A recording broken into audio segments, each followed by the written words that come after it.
आई वडिलांना सांभाळा तरच ग्रामपंचायतमध्ये वारसाची नोंद होईल, अन्यथा होणार नाही, असा वडजी येथील ग्रामपंचायतने महत्त्वपूर्ण ठरावच घेतलाय। या ठरावाच्या प्रती वरिष्ठांना पाठवण्यात आल्यात। ग्रामपंचायतीच्या मासिक सभेत हा निर्णय घेण्यात आला। एवढंच नाही तर आई वडिलांना न सांभाळणाऱ्या मुलांच्या वारसासाठी भविष्यात ग्रामपंचायतकडून कुठलीच दखल घेतली जाणार नाही। त्यांना कोणत्याही प्रकारचा दाखला आणि सहीही देण्यात येणार नाही। जो मुलगा किंवा एकत्रित राहणारी मुलं आपल्या आईवडिलांचा सांभाळ करत नाही, त्या मुलांना आईवडिलांच्या नावावरील संपत्तीचे वारसदार होता येणार नाही, असा ठराव एकमताने संमत करण्यात आलाय। नुकत्याच नोव्हेंबरमध्ये पार पडलेल्या आमच्या ग्रामपंचायतच्या ग्रामसभेत आम्ही एक ऐतिहासिक ठराव घेतला।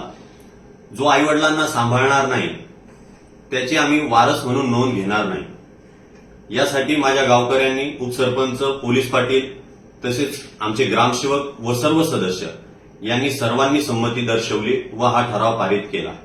खरं तर सामाजिक संवेदना संपत चाललेल्या असताना धकाधकीच्या जीवनात आई वडील मुलांसाठी खूप काही करतात, पण अशा परिस्थितीत जेव्हा परतफेड करण्याची वेळ येते त्यावेळेस मुलं पाठ फिरवतात।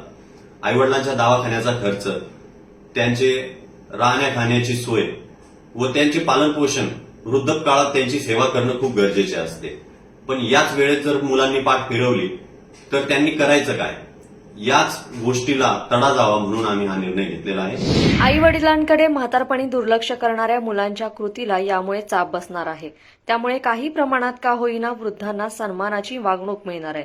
तसंच जी मुले आई वडिलांचा सांभाळ करतात त्यांनाच वडिलांच्या मालमत्तेत वारसदार म्हणून हक्क मिळणार आहे। तशी वारसा नोंद केली जाणार आहे, असं स्पष्ट करण्यात आलंय। वृद्धापकाळात आई वडिलांना जगणं मात्र कठीण झालेलं आहे। त्यामुळेच ग्रामपंचायतीने केलेला हा ठराव कौतुकाचा विषय ठरतोय। शिवाय जिल्ह्यातील सर्व ग्रामपंचायतींनी असा ठराव करावा असं आवाहन करण्यात आलंय। लोकमतसाठी वाशिमहून रुपेश बाजड यांचा हा रिपोर्ट।